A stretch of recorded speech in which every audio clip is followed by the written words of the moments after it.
All right, everyone. Hello and welcome back to the BCSN Game Time Show. We are live here from the Gateway Center in College Park, Georgia, and it's happened. March Madness is hit. The first big upset has happened. The Bethune-Cookman Wildcats go down. Down go the Wildcats. Down go the Wildcats. Joining me is my man, Kelvin Carter, just getting into the building. Kelvin, how you doing today, man? Doing great. Just got in from St. Louis, Missouri. Just here to talk a little SWAC basketball. It is amazing. Down goes Frazier, the number one seed goes. And just as I suspected, along with some of the other contributors to the show, it is a tough go to win the regular season championship and walk your way through the tournament. Man, listen. First off, let's get the official business, as I like to call it, out of the way. Okay. This is where the disappointment happens because Bethune needs to be in the tournament the way that they've been playing. And I mean the NCAA tournament. I think they would have had a great shot doing what they needed to do. But today, the Panthers from Prairie View A&M were ready, and they were prepared for this particular game. We got some folks coming. We're going to talk some stats with us. Dr. Cavill is going to be joining us here in a second. Yes. So we'll be able to get with him and hear what he has to say about the situation. But listen, they weren't afraid of the Wildcats at all. I don't think anybody was afraid. And when you say let's get to the business, I think in these conference tournaments, whether it's the SWAC, the Southland, or whatever conference, this lets you know who's supposed to be representing your school, our conference, in the NCAAs. How many times, and Dr. Cavill can tell you this, how many times has the regular season champ walked through this tournament? I get that, and I understand that. I still think the regular season should mean something. It does. Now, we know. Automatic NIT bid. You know what? No, it's a great thing. These are all indicators. That's a wonderful thing. I got you. You got to win a tournament. How many smaller conferences are going to get 2 bids? Well, see, and that's the point. I think, when you get the Power Fives and the Power Four, whatever they are now, and they basically just are taking control over all of it. True. And it's a situation where I'm going to be honest. You can't tell me that a number 6 or 7 team out of that power conference is going to be better than the 1 or 2 from another conference, especially team that won the conference. Hold on a second. All right. Go ahead, you talk. Yeah, so let's talk about this. You got Miami of Ohio, who's undefeated, and there's rampant talk across the college hoops landscape that Miami of Ohio is not better than the 9th-ranked SEC team. I was alluding to the fact that Miami of Ohio just closed out their regular season undefeated. Okay. And they're saying if they don't win their tournament, they're not getting into the NCAA. They'll be an NIT team, right? Because their league is not a 2-bid league. Right. So with that being said, do you think Miami of Ohio with an undefeated regular season record deserves to be in the field of 64? I'd have to look at their record. I mean, look at the teams that they play. Not the record, but look at the teams that they play. You're saying that Bethune belongs in, but this team has played a way better schedule than Bethune. So you believe that Miami of Ohio has played a better? That's my question. Oh no, definitely a better schedule. You think so? Yeah, better overall schedule. They went undefeated. You know how hard it is to keep yourself in a concentration piece. I hear you. But I don't believe that we are a 2-bid based off the records of the teams. We're not a 2-bid league. I got you. I hear what you're saying. Again, we got Dr. Cavill should be jumping in here in just a second. Yes, sir. I saw the AD. I was actually going to try to grab him, but he ended up going the other direction. But listen, like I said, the first big upset, man. It's crazy. It's a big one. What do you think in terms of with Prairie View winning this game? Are they now the favorite, or are they primed for a delay an egg? Well, let's see. Let's talk about some of it a little bit. How have they done against the other seeds that are higher? How have they done against Alcorn? Right. Alcorn is the women's team. Yeah, women's are next. Is the women that play next. Yeah. How have they done against? How did Prairie View do against Florida A&M this year? Okay. What does it look like? How did they do against Jackson State? How did they play them? And Southern. How did they play against these teams that are there at the top of the rung in the conference outside of Bethune? That's going to be where you look at what your decision making is and how you do it. Because again, this is tournament time, and a lot of this stuff turns around, and it's just about matchups, though. Yes, and truly, that's how you can get caught in a tournament like this. As I watched the first game with Alcorn playing, it was a bad matchup. Although they only had 9 available players, it was just the wrong matchup. And then the next matchup, which they lost to this team, Prairie View yesterday. Prairie View is a deeper team, and that team is more like Alcorn But when you talk about depth, now the matchup comes in. Now the matchup is going to be where it's going to be at and see what we get. I know Coach Petaway is going to come back. He was actually calling this game as well. So he's going to come back and give us a little bit more of the stats as we were moving around. And see, it just caught the last 4 minutes of it, man, in the other half.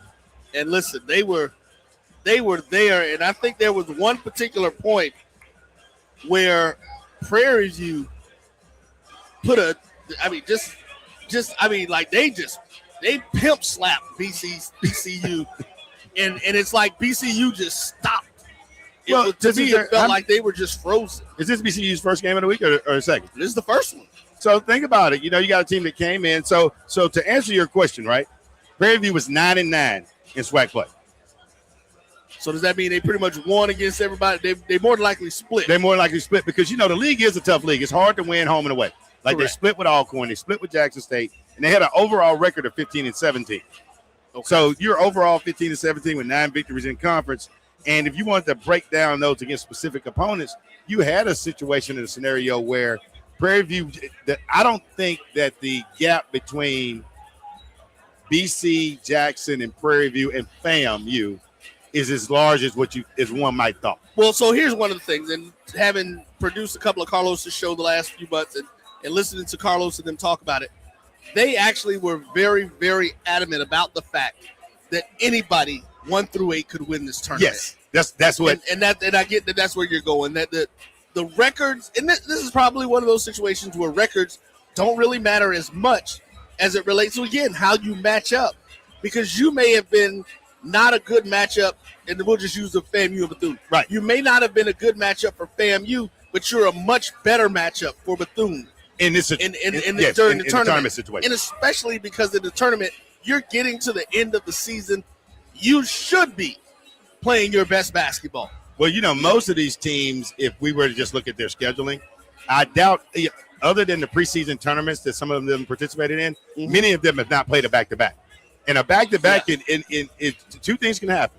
You could really, really be good, or you could have the wobbly legs coming out. And in this case, I think you caught a hot Prairie View team that performed well against Alcorn State down the stretch, closed them out, and now they come in on a high, ready to go against Bethune, and this is the result that we get. What's up, Dr. Cavill? With that result coming in, the PV Panther himself, yes, sir, in the building. Doc, go ahead and get your gloat on. What you got going, sir? No, it's not a lot of glow for me. Certainly excited more than anything for Coach Smith. He's had a really challenging last couple of years, but I think people have forgot that he's a championship level coach. He's a championship head coach. He won back championships, 3 in a year, 3 in a row. One of them was during that last COVID year where he shared it with Jackson State, and he went to the tournament that first year in 2019 when he got there, and they probably would have repeated in terms of going to the tournament, except for, remember, that 2020 season was canceled because of COVID. So a little bit of history and all the things changed that I think people forgot that he can coach.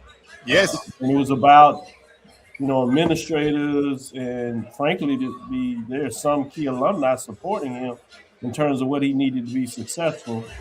But he was challenged this season in terms of what he needed to do. And he started off really hot, winning the first 2, tailed off a little bit.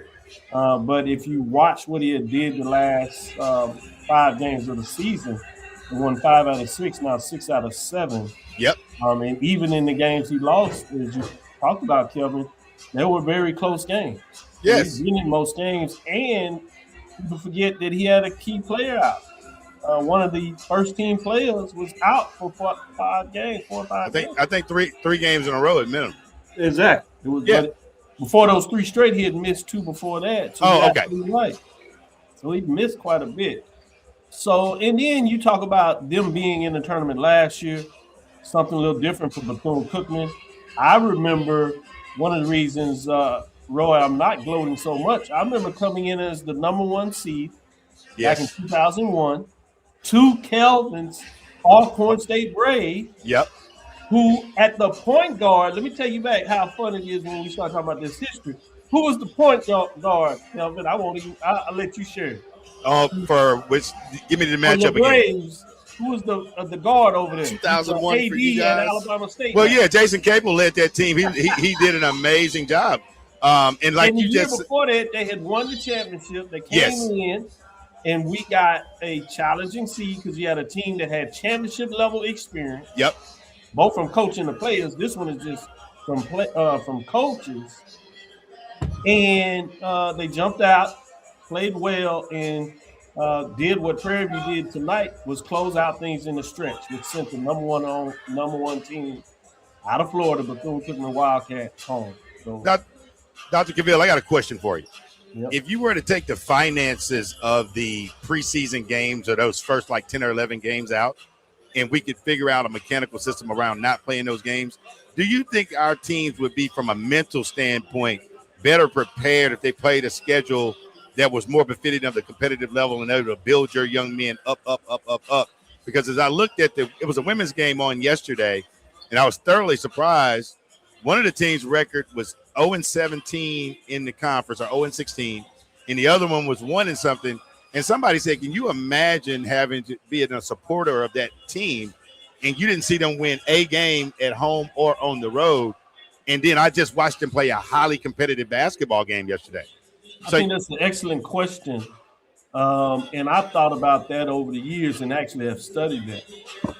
To be honest with you, I do not think it does anything to the kids mentally, because we've seen teams that have played very tough schedules do well in the season, conference season, and in the postseason. We also have seen teams that have played not so many money games early, win the regular season and win the championship. So we've seen it both. So I would be disgruntled, but I think to your point, where I do agree with you that we have to find a way to reduce those money games, unless those money games are going to generate revenue where the coach can use it as NIL.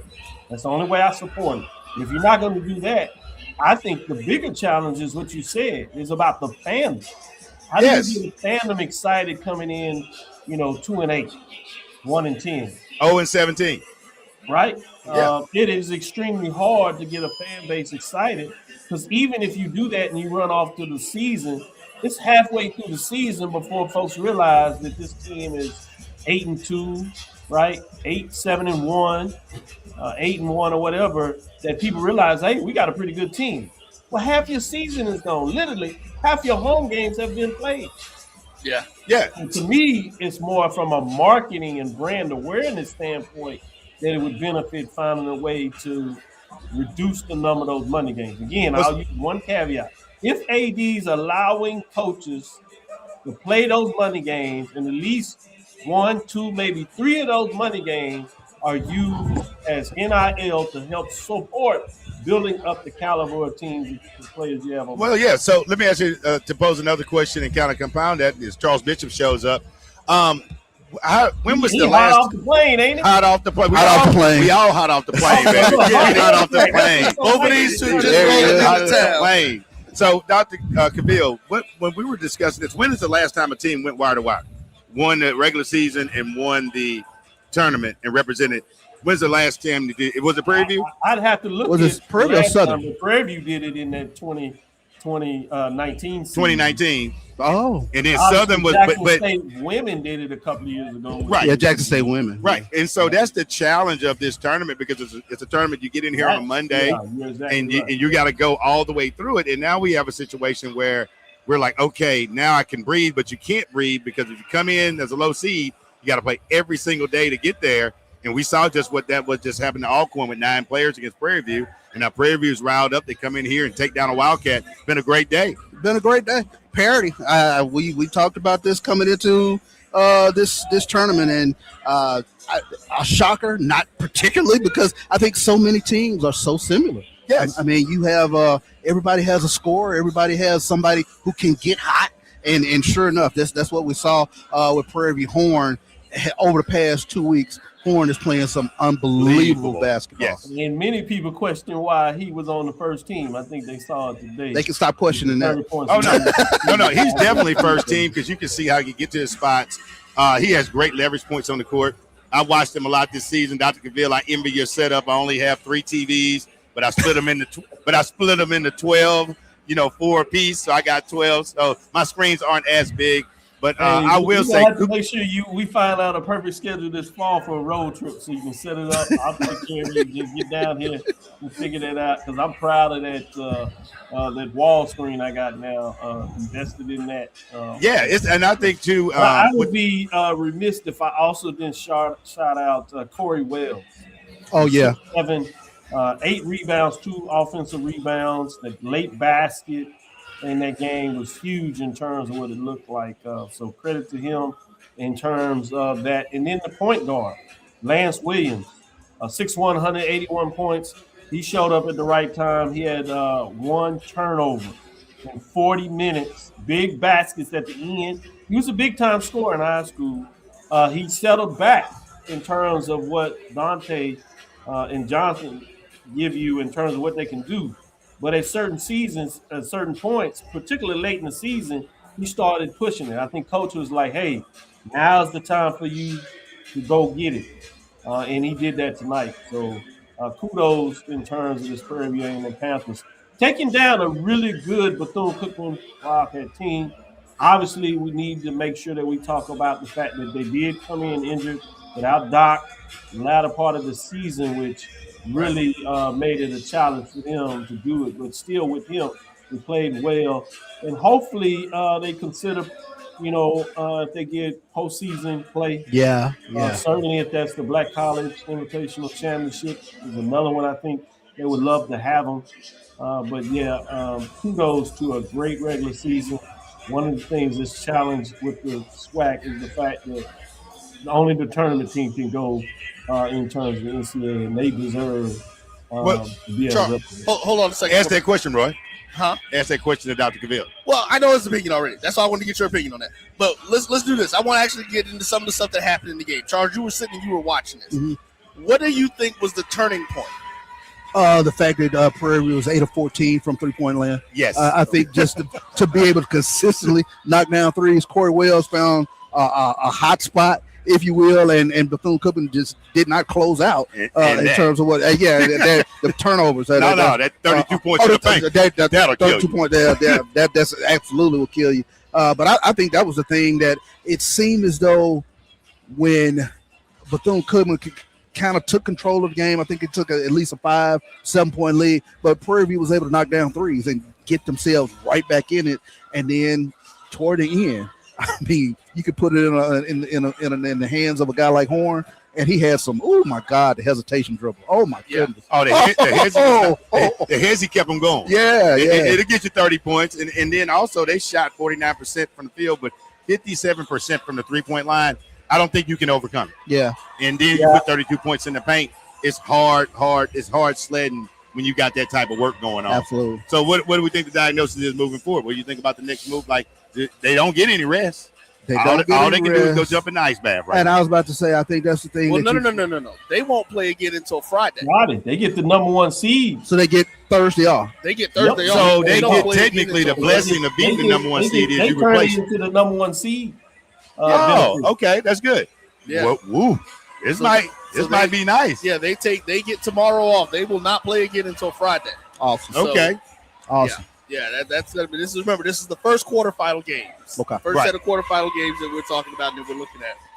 So that means wait a minute. So that means that Doc will be in the building when those Panthers get ready to play next time. Doc, I think we're gonna need you in the building for the PV Panthers. I will be there Friday. I think a key point was at that 3-minute mark.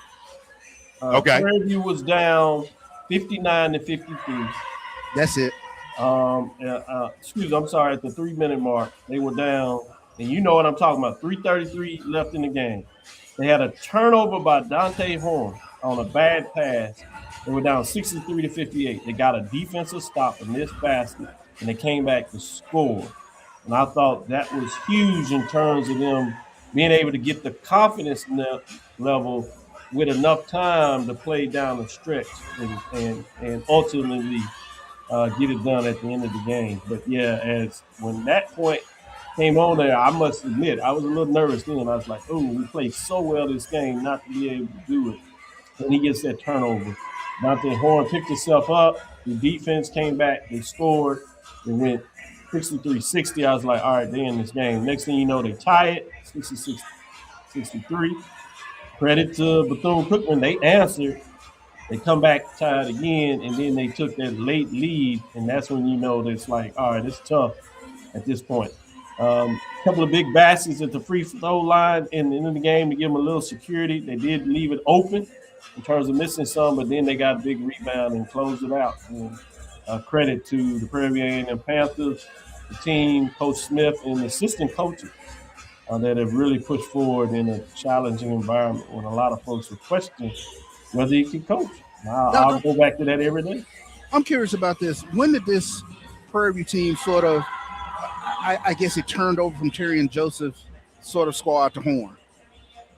I think when he was out, when he went out in the injury, those 3 games, they needed a score and Horn stuck up. And so credit to Joseph when he came back. He played within the system. He didn't try to get back to his form. A little bit he's still hurt, and you kind of seen that the last 2 games. But they're playing through, and he's being enough of a decoy into what he's able to do and allow Horn to get it done. And so credit to the entire team in terms of understanding that. But great question, Charles. But that's the point, I think, when you talk about what they were able to do when you look at their season. All right, let me clarify something real quick. For Mr. Carlos Brown, sir, I'm not the one that was doing those videos. That would be the super producer Ja, who was pulling those. He said he wants his video about predicting that BCU, I believe, would go down. So I didn't make those videos, Carlos. That wasn't me. So you know, now everybody wants to say they predicted Prairie View to win. They say everybody's Nostradamus now. Well, Dr. Cavill, to be quite honest, I don't believe in any of these tournaments, and I never picked the regular season champ in any of these tournaments, whether it's SWAC, I think your odds of a late, you probably doing well. I'm just saying because it just it's so hard. The women seem like they can complete it a little bit swifter. Like I watched it with Jackson State because the disparities between the teams or the parity is not as there. Yeah. But with the men's teams, you can see it when you see these teams start splitting. Yeah. You're like, oh, I don't think my team's very good, and then they go on the road and beat somebody, and then you're like, well, maybe we're better than we thought. Yeah, and I think the other thing is the conference needs to look at a double bye, because I think that first game after the team plays, particularly if you're going past the top 8, and they come in, with the 1-8 matchup. But if you having teams play early, I think the top 2 need to have a double bye. So a double bye would put instead of they 1-2 until Friday. No, until 1-2 you would put it'll be a 3-8 match. I mean a 3-12 matchup. Yep. Which I thought that was the format. So it's not a double bye. You just get one bye. One bye. You essentially everybody plays before you, but actually you don't get no byes. You go to the quarterfinals and you start at the quarterfinals. You wait until your team plays you at the 8, but you do it. It's the same in terms of playing on Wednesday as the 1 versus 8. Okay. Wow. Yeah. That's one of those things because now you look at it. You look at teams like Bethune and FAMU haven't played since Thursday.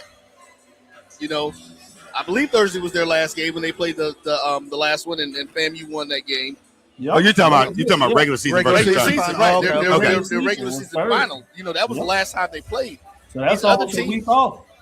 Yeah, and that's one of the things I've always said. It's like, unless you are needing to rest, unless you are needing to try to get people healthy, that not playing when it comes to tournament time. Listen, you coach. Coach now. Been around. It's good to be in that rhythm when you're in a tournament because it's about, like we talk about, it's about those matchups. And when you're warm and when you're ready to go, you've had enough time to see somebody else play. You kind of get an idea of what they're doing. You played them twice. Well, you played them twice in the season, but I'm talking about even during the tournament. Right. Unless you're in that very first game, you're getting in to see, but you're getting your team warmed up. Talk about getting them lathered up. Right. Yeah. So you say it, but in Dr. Cavill's component, you set yourself up for a situation like today.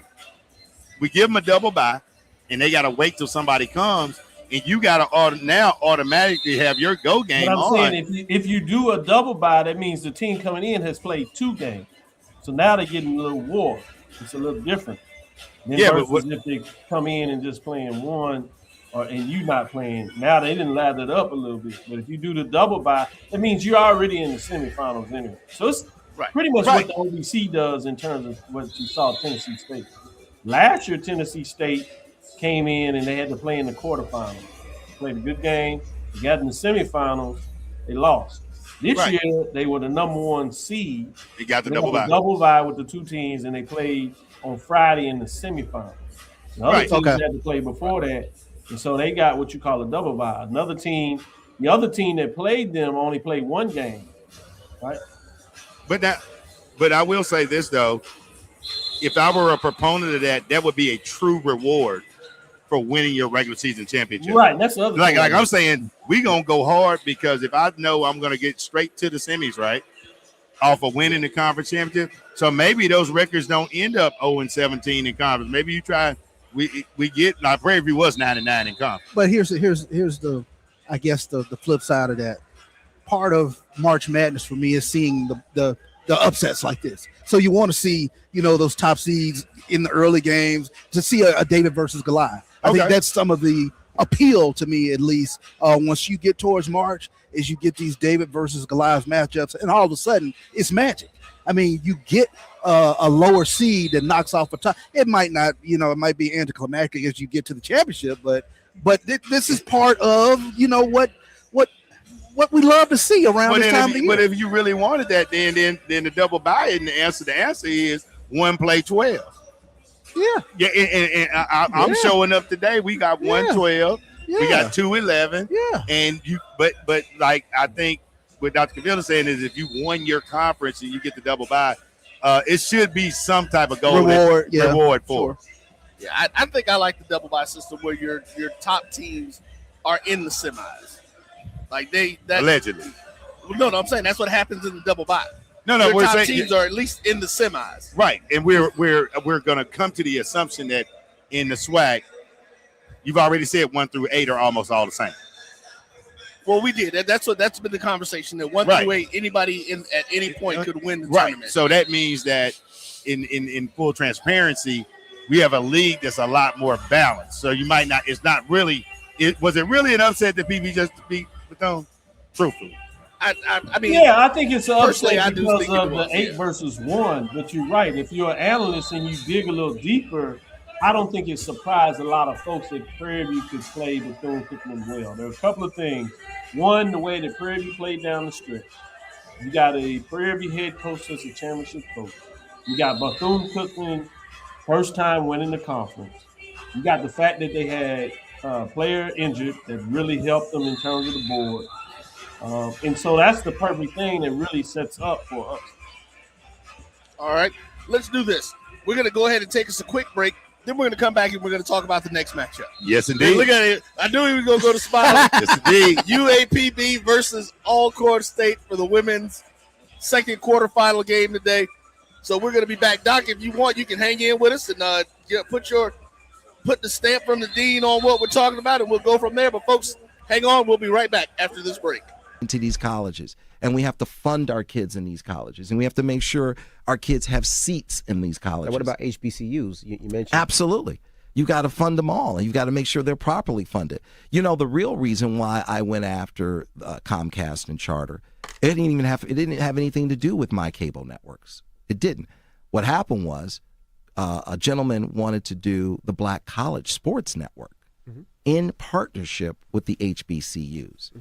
And Comcast did not accept it. And that would have made a lot of money for these black colleges. Absolutely. And it would have educated the Black College Sports Network. This is what he wanted to do. That would have educated a lot of black kids. And when they didn't do that, that's when I came off the bench and said, okay, I'm going to light you up like a Christmas tree. Okay? That was the real reason why I got into it, was when I saw what happened with the Black College Sports Network, which I don't own. I just knew. Why didn't you buy it? I just knew. I just knew that these black. I like that talk. Right? I knew that these black colleges were going to benefit, and these black kids were going to get the education that. For over 30 years, HBCU Image has been more than just an apparel store. We've been a movement, a statement, a legacy. We celebrate the pride, the purpose, and the culture that make historically black colleges and universities legendary. Whether you're a student or a lifelong supporter, our gear lets you wear your HBCU story with confidence and style. Because when you wear HBCU Image, you're not just wearing clothes, You're wearing culture. You're wearing pride. You're wearing purpose. HBCU Image, a Kenny T's company. From cancer care to accidental injuries to cardiac care, we all know that there are times that you can't control what happens in your life. But with Globe Life Family Heritage, you can be prepared to weather the storm when it comes. Call Dr. Beverly Eagle Rogers at 877-300-8269 or visit the website at globelifefamilyheritage.com. With over 25 years of serving communities, Dr. Beverly Eagles Rogers is here to help you and your family through difficult times. Dr. Beverly takes pride in Globe Life being one of the few companies that returns 100% of premiums to clients that stay healthy. So for more information, call Dr. Beverly Eagle Rogers at 877-300-8269 or visit the website at globelifefamilyheritage.com. Are you hungry for authentic Caribbean food like jerk chicken, oxtail, red snapper, shrimp, tofu, and rasta pasta? Well, find your way over to Mango's Caribbean Restaurant, 180 Auburn Avenue, right next to Royal Peacock in downtown Atlanta. Them belly full, but we hungry. Mango's Caribbean Restaurant, open daily from 11 a.m. to 10 p.m. And on Friday and Saturday, we're open till 4 a.m. Come to Mango's and put some spice in your life. So we've got a good thing going. Mango's Caribbean Restaurant, 180 Auburn Avenue, right next to Royal Peacock in downtown Atlanta. For more info or directions, call 404-698-3992 or log on to mangoscaribbeanrestaurant.com. For instant coupons, text MANGOS to 313131. Tell your mama hungry, papa hungry, brother hungry. Mango's Caribbean Restaurant, authentic Caribbean cuisines. Open up the door, tell them mama hungry. It's the 37th annual Zora Festival.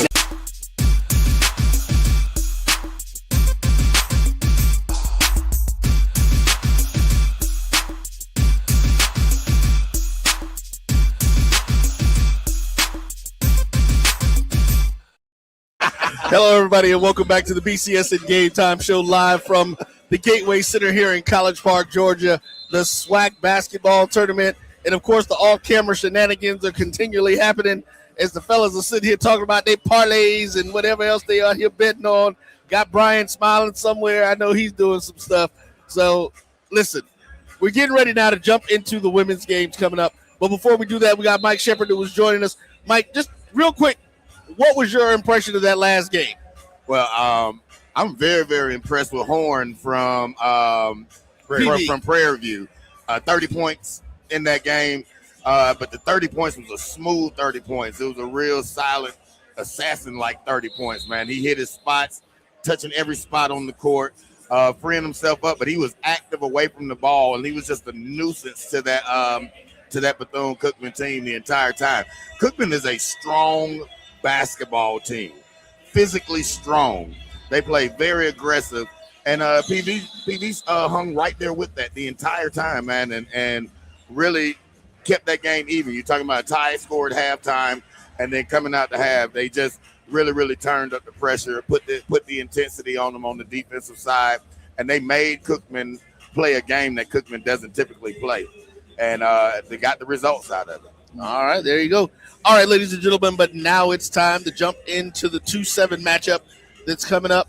We've got University of Arkansas Pine Bluff Golden Lions coming into the building against the Braves of Alcorn State. Big bad Braves. Big bad Braves coming in. High seed in 20 years, brother. High seed since 2006. All right. Talk to well, listen. Since you do it, go ahead and talk to us about your Braves. Well, one thing about the Braves are they're stout defensively, one of the top defensive teams in the SWAC. They're going to struggle to score the ball, but if they keep their defense up, they should be able to manage the game. But with this being Nate Kilbert at just doing an excellent job. He was my PE teacher when I was in college, so he was a heck of a player with Mississippi Valley, went to the tournament, played against Duke.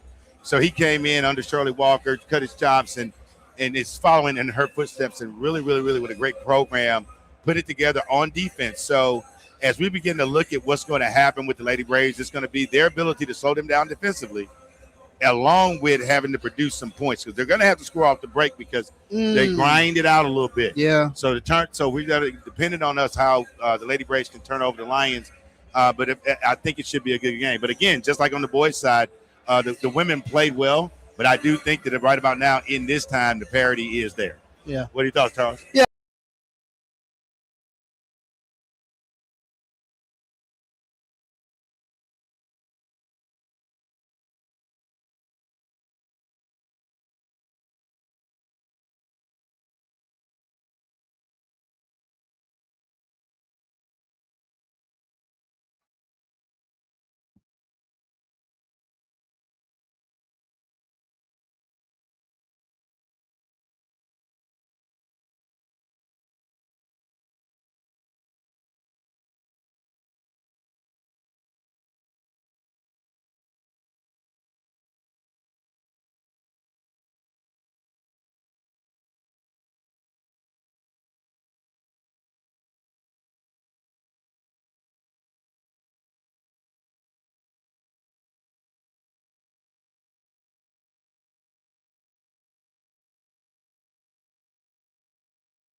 Like there's some conversation around, does Bethune deserve, the men's team deserve to be in the tournament? We're not a 2-team league.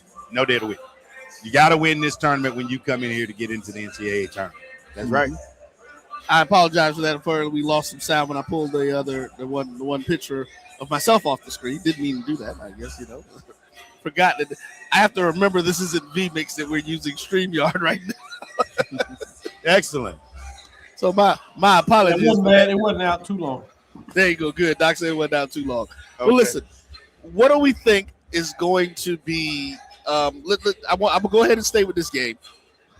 What do you think the key factor that UAPB will have to do? What is going to be the biggest thing that they need to do to slow down the Braves? Get easy buckets off turnovers. I think that's big for UAPB. Alcorn defensively, they can smother you. Two teams that I think play really great defense in this conference: Southern Jaguars and Alcorn. So you have to get easy buckets off of both of those teams because you get into a half-court game with both of these basketball teams, they can just grind you down, and it becomes very difficult. So, yeah, and if they get easy baskets, that's the key. Alcorn's defense is stout, but they also don't have the ability to come from behind. And that's one of the challenges that they had all season was playing from behind. If they get you into a back and forth 2 to 3 point game, they're fine. Get that if UAPB gets out and can get, I venture to say if they can get a lead over 9 points, they win the game. Okay. Because it's going to be a tough go because the Braves just they're not high powered on offense. They're more of a team that, like he said, they're going to backdoor you, they're going to backdoor you, they're going to backdoor you, and they're going to depend on that. And they're going to burn a lot of shot clock today, They're too. going to burn a lot of shot clock. Yeah, they're going to burn a lot of shot clock. So they're going to do their best to attempt to shorten the game. And Kador, Maya Clador, if she can get hot from behind the arc, I think that bodes well for Alcorn. Yeah, and if you look at it, these two teams, 17-12 overall, 14-15 overall, 14-4, 10-8, the parity's there. Yeah. Doc, you had something to say? Yeah, I would say the other thing is in conjunction with Charles said, the Braves have to control the boards. They cannot allow for second chance baskets in terms of not having a rebound edge in this matchup. So along with not turning over the ball, they have to also control the board. All right. Well, listen, we're getting set up for this one. I'm not going to talk about it too much. We're going to save it for in between the next two games because those Rattlers are coming up. And the second game after this 8:30. But I think that becomes the next question. With number one gone, who is your favorite? Is naturally the number 2 spot, or you go in a different direction? You going with FAMU? Look at Doc being in my head because that's exactly. I didn't want to talk the FAMU game yet, but that was going to be my because we have a whole in between the last game. He changed his shirt. He had the FAMU shirt. Listen, no. Slow down. He changed his shirt. He changed his shirt. Hold on. I took the FAMU shirt off because I was wearing it to support the women's basketball team. Oh, okay. You guys know normally I try to stay neutral when we're doing the BCSN broadcast. But your hat's a FAMU hat. Well, no, my hat's a BCSN hat that happens to be orange and green. Oh, You too can buy one of these in your school colors.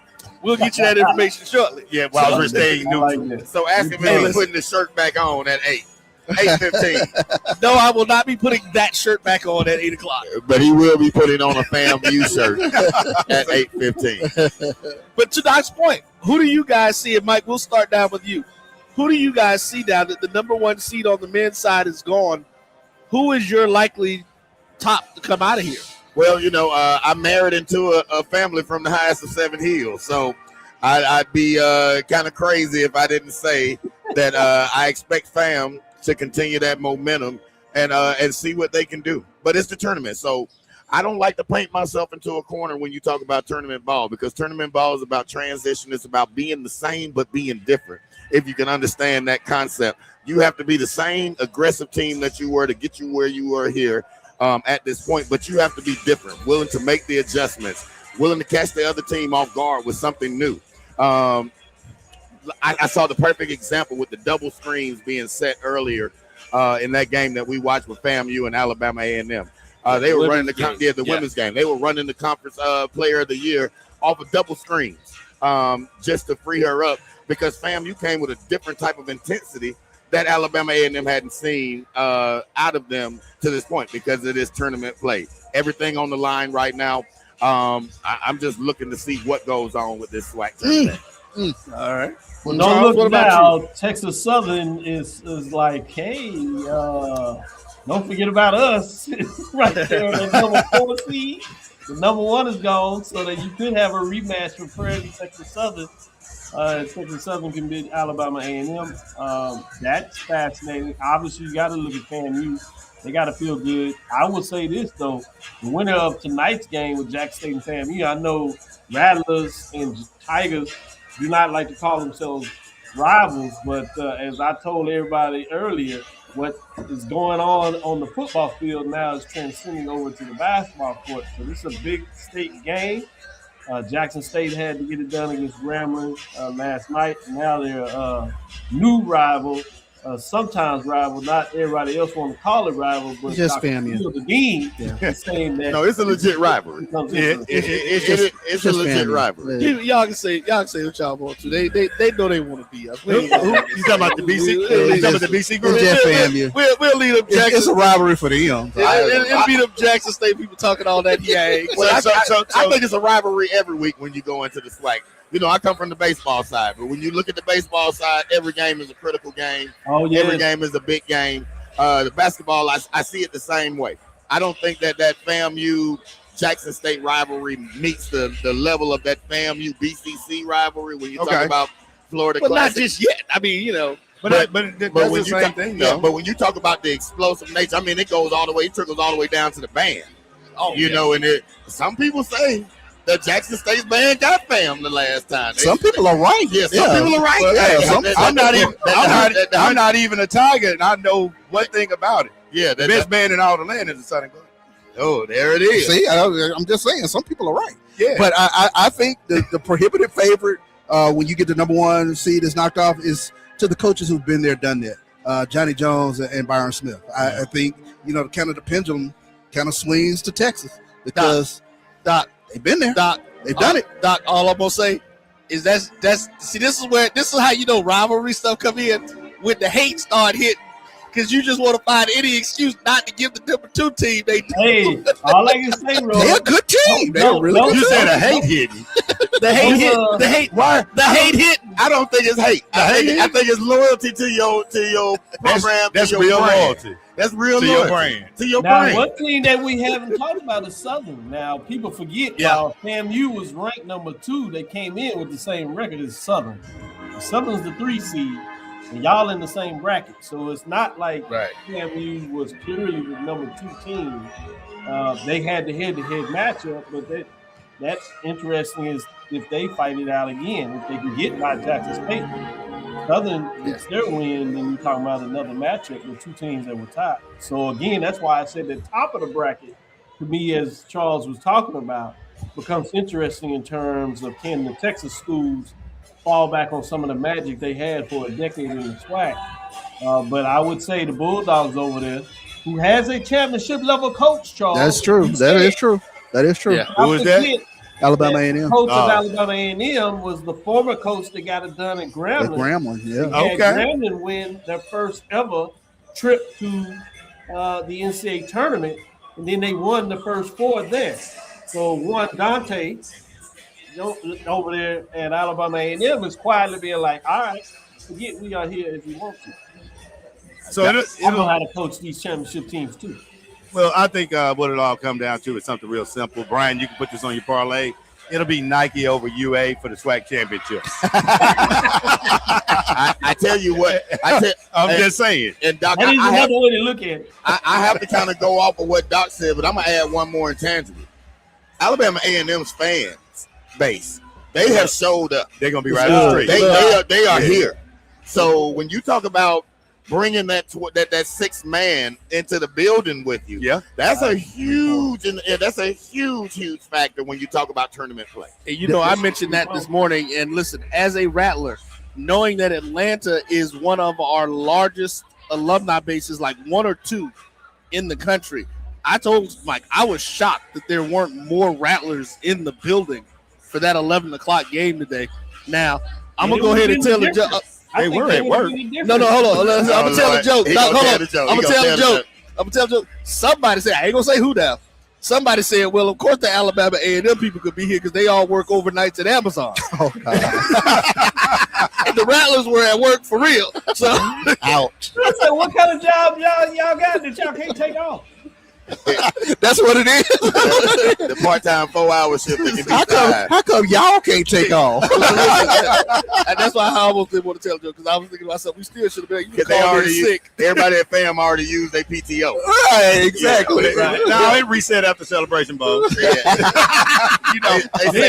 it for the Florida Ball. I'm about to say it reset way before Celebration Bowl. Don't act like that. We don't want Roy upset right now that the Rattler Nation, they got a new coach. Oh, we got to say this for the summer. But hold on. It's going to be good. I can guarantee you tonight, there's going to be a lot more Rattlers. Yeah. That 8:30 game. Want to bet so something? expect That little meal? Don't do that. Little meal? Don't do that. I'm trying to help you out. As you folks hear the band kicking up in the background, we're going to get ready to get out of here. Let them get ready for it. Fellas, we're going to give each of you your last words before we go. Start with Mr. Bishop. Go on down. Yeah, I'll go with Alcorn in this one. I think Alcorn has the defense to survive in advance. Yep, Alcorn survived in advance. Alcorn by 5. Shout out to my man Felix Mon Harper, ex-quarterback for Alcorn. I'm going to roll with Alcorn on this one right here and roll on in. Dr. Cavill? Yes, sir. Charles Davis would make sure on the Carlos Brown show to try to get on Saturday to see how he's feeling about it. And of course, Doc, we can't hear anything you're saying because the band is really loud in our ears. So. He picked the Braves. Well, we know he picked the Braves. We saw the chop. So we know we got that, folks. And there it is. They've given you the prognosticators have said what they said. They believe it. They know it's in their heart. And they're going to do it. And, of course, Calvin, he's just the Brave. So he's going to call it anyway. We'll be back at halftime to give you an update to see what was going on at the game. And then we'll be back, of course, at the end of that game to wrap it up and get ready for the nightcap. Folks, you're tuned into the Pepsi SWAC 2026 basketball tournament presented by Buick right here on the Black College Sports Network. We will see you soon.